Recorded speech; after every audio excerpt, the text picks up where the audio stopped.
Greetings and welcome to another edition of the Pedalshift Project. The Pedalshift Project is a series of conversations, thoughts, and experiments around the bike touring lifestyle, from tips and tricks to ideas on how to ride your ride. Let's shrink the world by bike. Show notes and more are available at pedalshift.net/099, and you can email me at the show, pedalshift@pedalshift.net. You can also call the voicemail hotline 202-930-1109 and check Pedalshift out on all the socials as well. Hello, everybody, and welcome to the 99th edition of the Pedalshift Project. I am Tim Mooney, as always, here talking all about bicycle touring, bike packing, bike camping, whatever we're calling it these days, however you're doing it. We're talking about it here, and I'm really excited that this is number 99. We've got the exciting week ahead as I sit here recording this. I'm recording this. I usually don't tell you when I record these things. I'm recording on Wednesday before heading out to the land of sunshine and bunnies, Portland, Oregon, because we've got a whole bunch of crazy stuff happening this week. This is happening as you're hearing it. It's at least Thursday the 30th, which is the day that I'm actually flying out to Portland. The next day, and if you are getting this beforehand, hopefully this will prompt you to come out to the Pedalshift 100 meetup. That is on Friday, December 1st in Portland, Oregon. Again, the land of sunshine and bunnies. And it's going to be at the Beermongers at the corner of Southeast Division and 12th in Portland. We've got details over on the website. You can go to pedalshift.net/099 and get more details there. If you are not able to come, as so many of you probably are not going to be able to come to this thing, I'm going to be doing a little bit of a Facebook Live event, and that's going to be at 8 p.m. Pacific time on Friday, December 1st. So if you are hearing this beforehand and you're interested in just checking out what's going on, frankly, I'd like to know what's going to happen there too, because it's just sort of like a meetup. I don't know how many people are coming. The Facebook event thing says it's more than a handful, but less than a crowd. We'll see what ends up happening. It should be a lot of fun. I know that a lot of folks, like Sprocket folks, are probably going to be there. And of course, anybody who is living in Portland adjacent, or Portland curious, you're all invited. Everybody's invited. There's even folks who are coming that I know that aren't bicycle touring folks. So it should be kind of a fun event there at the Beermongers. So come out, check it out, and let's celebrate 100 episodes of the show. So that's the excitement on Friday, of course. And then on the Saturday, I'll be actually recording the 100th episode. That's funny. I'm doing the meetup and I'm not even recording the show yet. That's interesting. I didn't even think about the strange irony of that, yeah. Okay. Well, so there's that. I'll be recording the show. We got some special guests that'll be involved in all of that, and you'll be hearing that the following week, the following Thursday. But that evening, there is an event, the Portland Podfest. If you are interested in Portland area podcasts, I'm going to be there just as a studio audience member to watch this. But the guys at the Sprocket podcast are going to be there, and they're one of the top two, or there's some awardy thing or whatever. But in any event, that should be a lot of fun. If you're into podcasting and you're in Portland, you should go check that out. And there's tickets available on their website and stuff. So go check that out. And yeah, and then I'll be doing some other podcast recording, I believe, on the Monday as well. So a lot of stuff going on. Looks like possible guest shot on the Sprocket podcast for that following week. So a lot of excitement and a lot of good stuff happening over and around the Pedalshift 100 anniversary episode, which I'm really excited to share with you. We've got some fun stuff, some fun people involved, and yeah, come on out Friday and you can help celebrate as well. And if not, get into the Facebook thing. There'll be a live event, and hopefully my signal will work. It's in the middle of Portland. Hopefully there shouldn't be a problem there. But in any event, I'm really looking forward to all of this. On this episode of the podcast, we're going to be doing something a little bit different. We'll be re-entering the lab, and the lab is the part of the show where we talk about experiments and other things that sort of help make your bike tour a little bit better. And I don't know, this sort of doesn't neatly fit into the lab. It doesn't neatly fit into a journal, although there's stuff from past bike tours that this is relevant to. So I'm just going to call this as part of the lab, because there is a lot of experimental stuff that goes into this, and that is eating on bike tour. I know that for so many of you, me included, I shouldn't say you, for those of us who enjoy the eating, who enjoy the fact that when we're on a bike, we have caloric needs that can only be met by eating large amounts of food, It's one of the magical parts of bike touring. And so I thought I would spend an extended amount of time on this episode talking a little bit about sort of how I approach it, whether I'm eating quote unquote good or whether I'm eating quote unquote bad, everything is really subjective. I also know just at the outset that eating is a super personal thing. So one's definition of eating good or eating bad is going to be very different. So I'll start off with a caveat that to each one's own in all of this. There are folks who are, like me, not so into the sugar. There are folks that are vegan. There are folks that are, omnivorous and, will eat whatever they've got. I know that there's some folks, I'm trying to remember specifically who, so I can give them credit, but they refer to themselves as sort of garbage disposals when they go out and they're on tour and they'll eat anything. So, and I certainly probably am in that realm more often than I'd care to admit. But in any event, eating is super personal. There's zero judgments on however you choose to eat when you're on tour. But I thought I'd just talk a little bit about sort of the universe that's out there and some of the ideas on how I approach things when I'm going out on tour. I am by no means perfect on any of this kind of stuff. And, very often I'll be going into something with the greatest of intentions on eating a particular way. And by the middle or end of the tour, it's like, forget it. I'm doing whatever is available, or I'm eating whatever I'm kind of craving in the moment. So we'll talk a little bit about all those types of things. So let's talk about the nature of bike touring and at least my experience with how things go when you're on a tour. As I mentioned before, you often will go into a bike tour with the best of intentions on how you want to eat. And what I have found is, especially on longer ones, things that are a week or more, good intentions tend to go out the window because of the following factors in any given bike tour. Number one's the lack of availability of healthy foods. So if your intention is to eat healthily, then the lack of availability of that food can often be a real barrier. Now, substitute healthy for whatever you want. You may be going in with the intention of, I want to eat whatever I want, but you're still going to have lack of availability for certain types of foods, impacting how you go along. The second thing where good intentions tend to go out the window is your caloric needs go through the roof compared to your just normal existence. And, that never underestimate how that can be. The one thing that I will say, though, is that I've learned in recent years that my caloric needs are never as high as I think they are. When I first got into bike touring, I was, using those calorie calculators. Okay, I'm biking at this speed for this many hours and thinking I'm burning 10 to 12,000 calories in a day.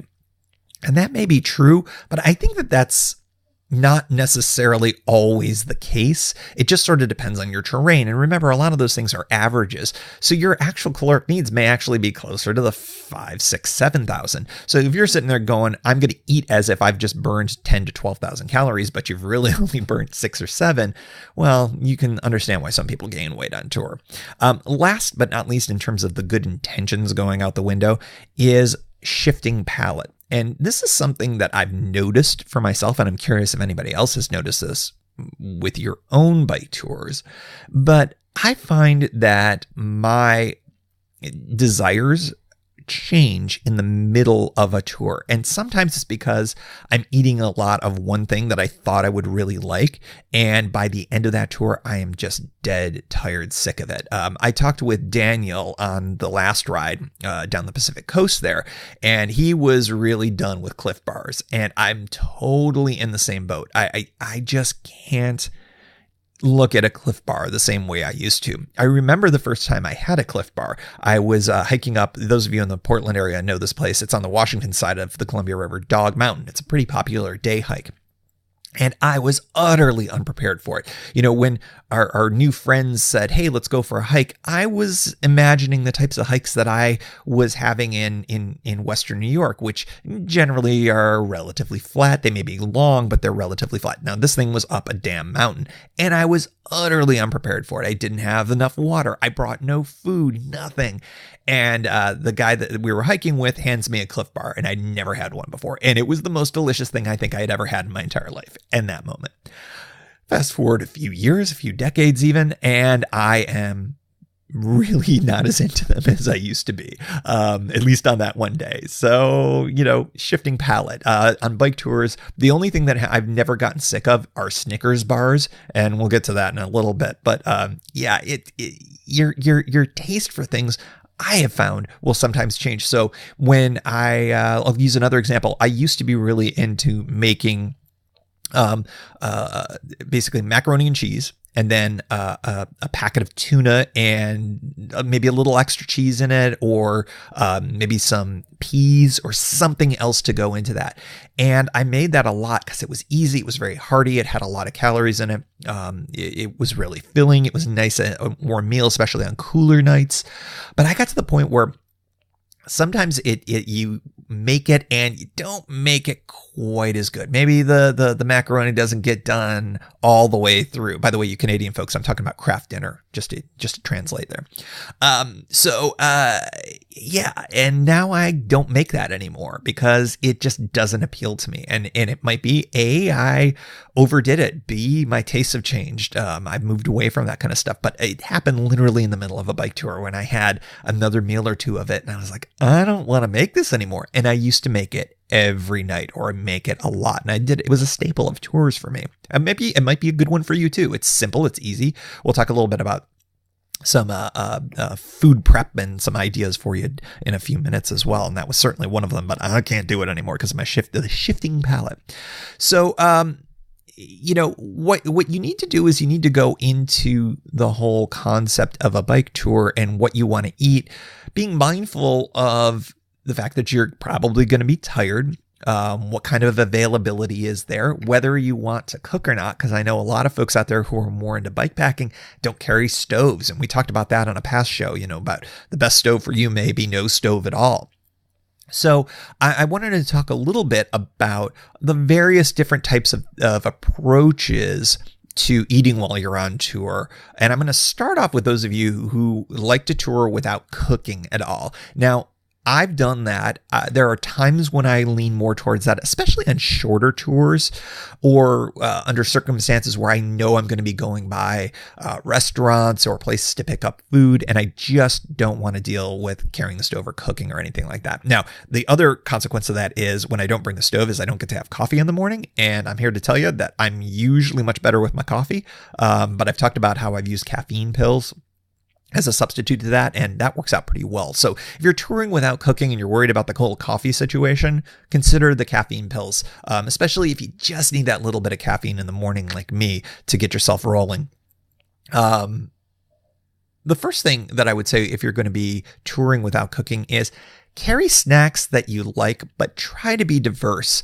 I have found when I do a ride like that, where I'm not going to be cooking, I like to have a variety of different things. So I'm not always getting, oh, wow, look, almonds. Oh, look, just the same thing every single time. Oh, it's just jerky. Okay. So what I like to do are things like trail mix. Trail mix is kind of nice because it can be a relatively good calorie bang for the buck, but it's got a variety of different textures and flavors and things like that. So that's one way to do it, is to do kind of a diverse mix as it is, or otherwise just carry a variety of different things, nuts, cheese, if you're into meat, if you're into dairy, all those different types of things. I think that when it comes to the handlebar bag snack, nuts are probably your best bang for the buck in terms of calories to weight and bulk. They've got a little bit of fiber in them. They've clearly got a good amount of calories in it. It's got some good fats. It's got a little bit of carbs. It's a good thing to have in your system. And they're one of my favorites. They're kind of my go-tos no matter what I'm carrying. I would say that maybe jerky is your next one up from there. And that's only because that Again, you're going to be getting some more oomph in there, technical term. And if you don't eat meat, they actually do make jerkies that are non-animal based, which I've tried and are reasonably okay, but they're pretty expensive, as all jerkies are. I've talked about on the show before on how to make your own jerky using a dehydrator or even using your own toaster oven. I'll put some links in the show notes to some past episodes of that. I've had some pretty good success with that. I've been eating a lot less meat lately, so I haven't been doing it. But when I have, I found that I really like it. And of course, it's a much more cost-friendly way to do it. You can also control the types of ingredients that are going in it as well. Source your meat a little bit differently than maybe just the rando Walmart meat that you're getting. So that's another possibility for you there. I would say that sugary things are always high calorie to weight ratio, but as I've talked about in the past episodes of the show, what I've been doing lately, be mindful of how your body burns sugar. On this last tour, I allowed myself to eat sugar, but only when I was literally hopping on the bike and moving, because I know how my body reacts to it. And I've read, as I've talked about ad nauseum on the show, a whole bunch of different books that suggest that sugar is really terrible for you. I don't know if this is a fad kind of a thing or not, but the science seems kind of compelling to me. So that's another thing to be mindful of. I know a lot of folks really like, things like goos and gels and candy bars and all sorts of different things. And, if that is the type of thing that gives you the energy to keep rolling, awesome, go for it. For me, I am trying to get away from that as much as I can. I noticed that I talked about the palate shift. I noticed that my whole relationship with food changes when I'm eating sugar versus not. And we just got through the Thanksgiving holiday here in the States. And you know what? I love me some pumpkin pie. And I had myself a little pumpkin pie, some cranberry sauce.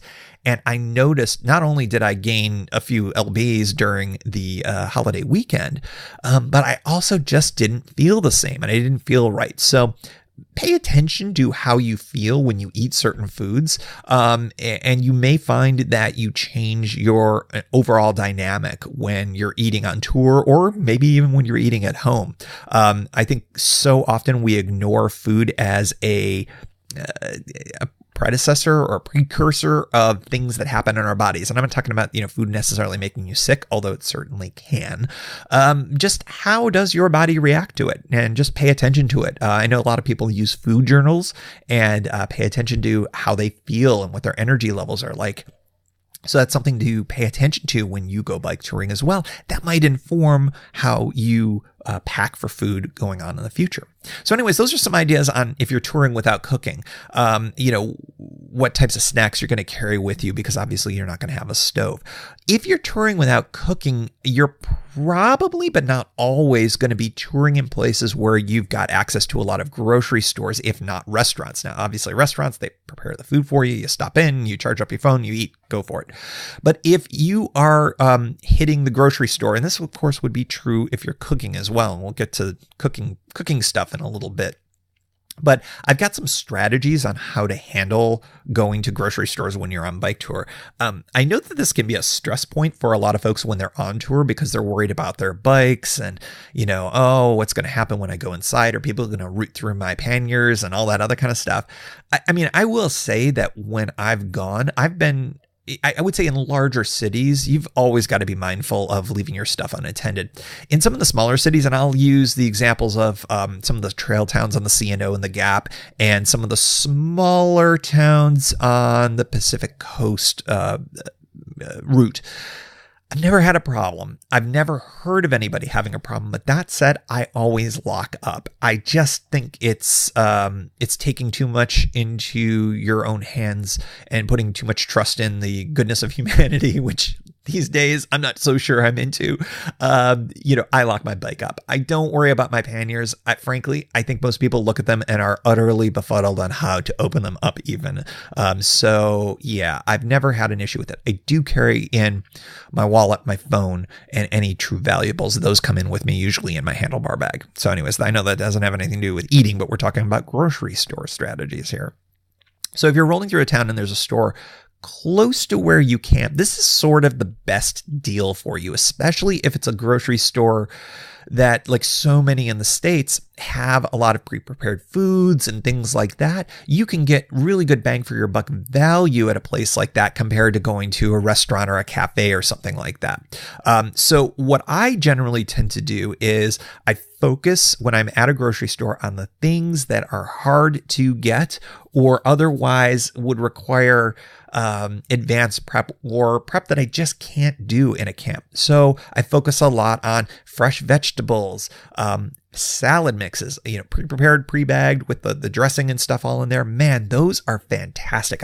I'll eat a whole one as part of my dinner. And that's a real go-to for me when I'm going through a town with a grocery store. I'll use an example. Honeyman State Park in Oregon is right on the other side of Florence. It's Florence. I knew it would take me a second to get there. But in Florence, there's a great big Fred Meyer there. And Fred Meyer is a kind of a good local chain in the Northwest, particularly in Oregon.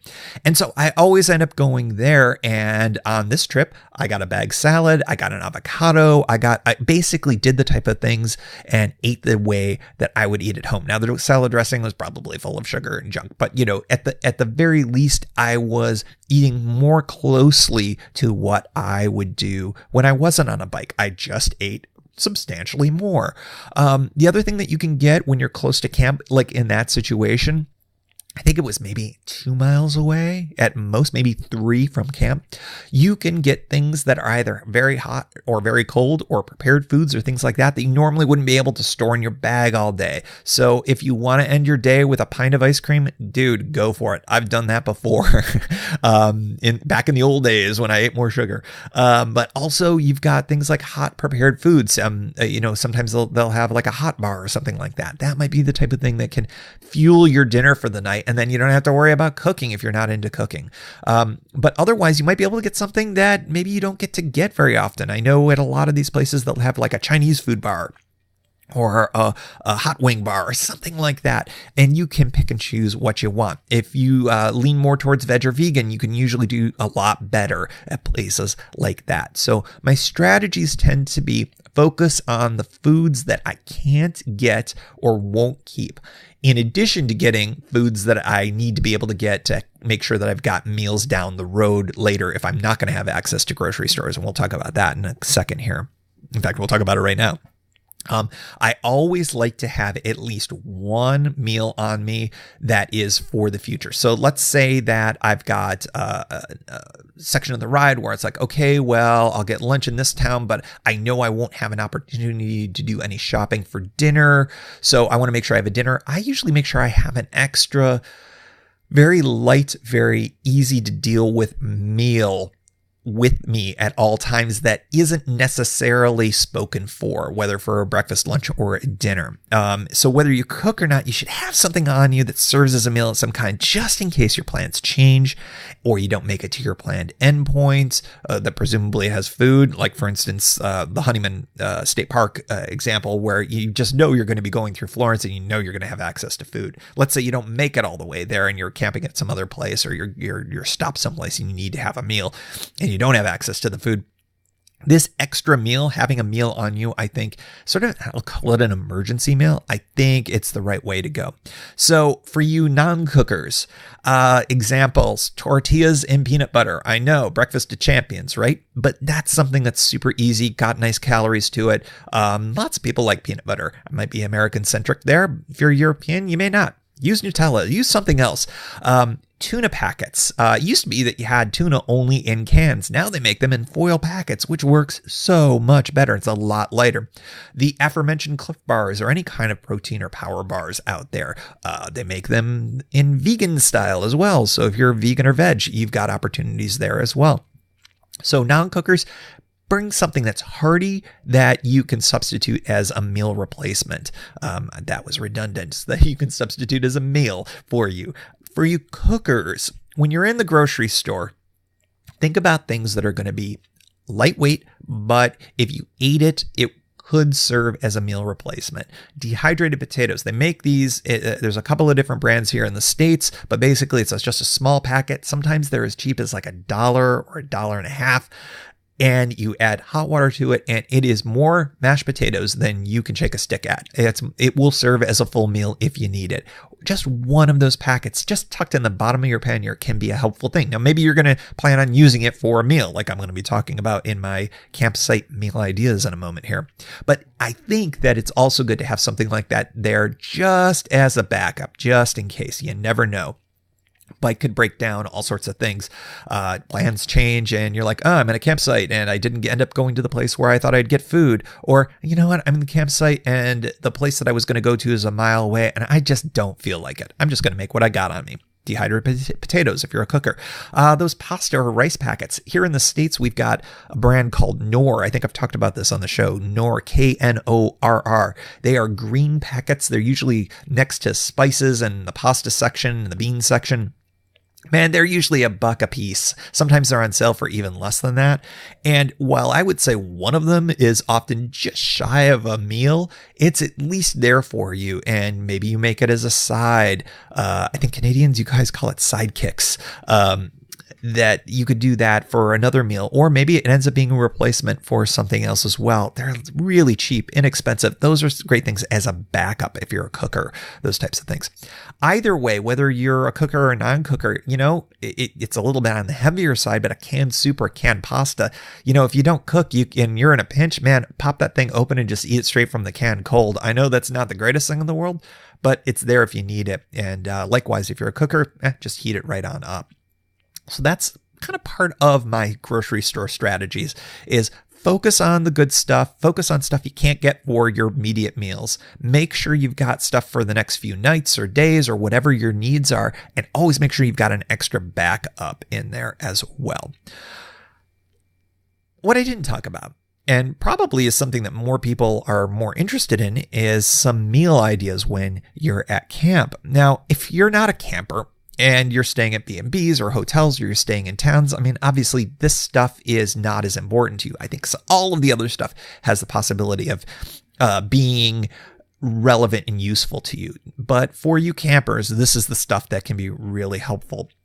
And I've got 3 ideas here for easy campsite meals that I have in more recent tours really started to enjoy. Now, I talked about my the cheesy mac with tuna. I think that's a go-to that's been done by a lot of folks. You've got, Franks and beans and kind of the real classic American camping food and stuff like that. Let me go through a few things that I've gotten into recently.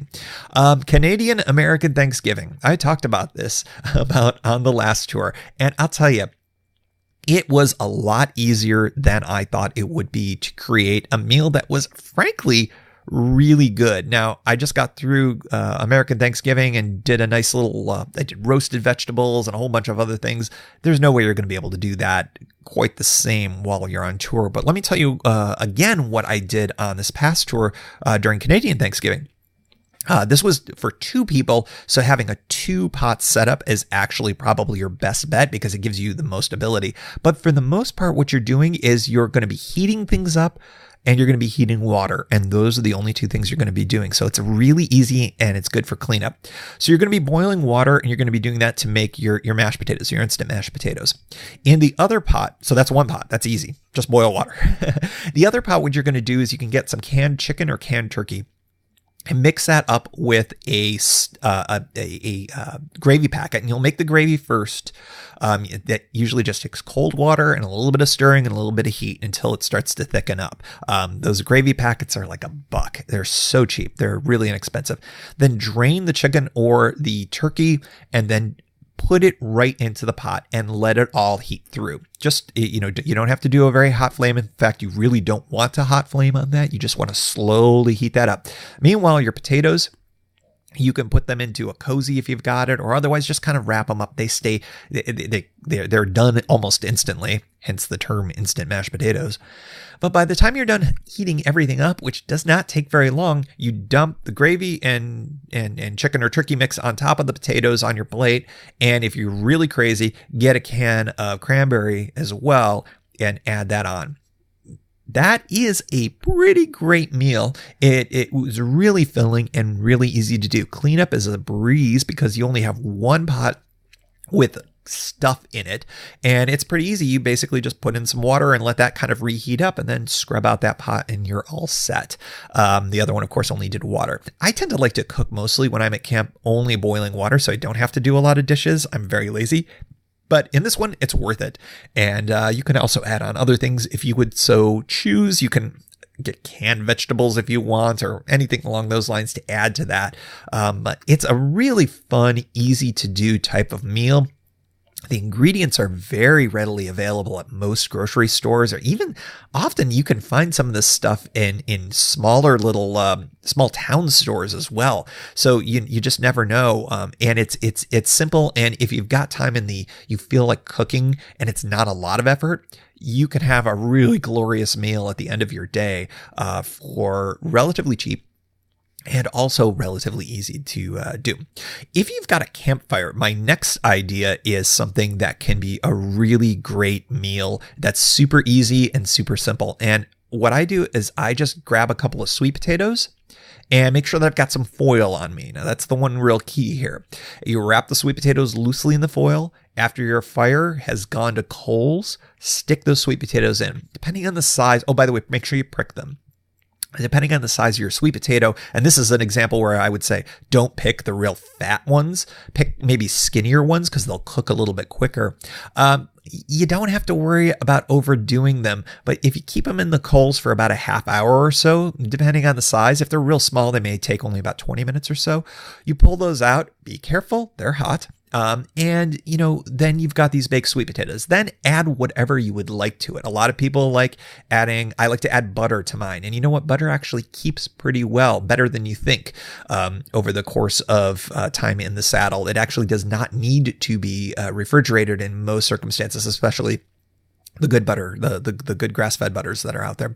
Add nuts, add walnuts, bring along a little a little container of a pumpkin pie spice. I like that stuff on my sweet potatoes. A little salt, a little pepper, whatever you'd like. That is a really, really filling meal, and it's very simple, especially if, again, you know you're going to be doing a fire. Maybe you're not going to want to eat right away. Maybe you had a later lunch and you're not hungry right away. This is an awesome thing to do. And man, cleanup's a breeze. You eat it right out of the foil. Super easy to do. The sweet potatoes are indestructible, so you don't have to worry about them bruising in your bag or anything like that. So that works out really well. Third one for a campsite meal idea, and this is really not rocket science here. I just call them cheesy wraps. So get some tortillas or wrap, whatever style you like, whether you like the corn, you like the whole wheat, whatever you like. And what I just do is I will get one of those rice mixes, those Nor rice mixes, maybe add some beans to it, open up a can of beans and add those in, add some cheese, get it really nice and goopy, and just put it inside of that wrap it all up and go for it. Bring along some hot sauce, something along those lines. That's a good, really hearty, filling meal, and it is brain dead simple to make. Those are three things that I tend to do a fair amount. And sometimes they're even more complicated than I really get into. Sometimes I just get a ramen, you don't need to get super complicated at the end of the day. I don't know about you if you are a cooker, if you do like to prepare a meal at camp. But for me, there are times when I'm just like, I don't want to do a thing. I don't even want to boil water. And so, sometimes I'll be in the middle of a day and I'm stopping for lunch in a town and I know that there's no dinner possibilities after that town. And I'm thinking, you know what? I'm going to go to Subway, for instance. Here's an example of something I've done. And I sit down and I get a sub for lunch. And then when I'm done with it, I get up and I get another sub, and it just goes into my pannier or into my handlebar bag. And that's going to be my dinner for that night. That's such a simple way to approach things as well.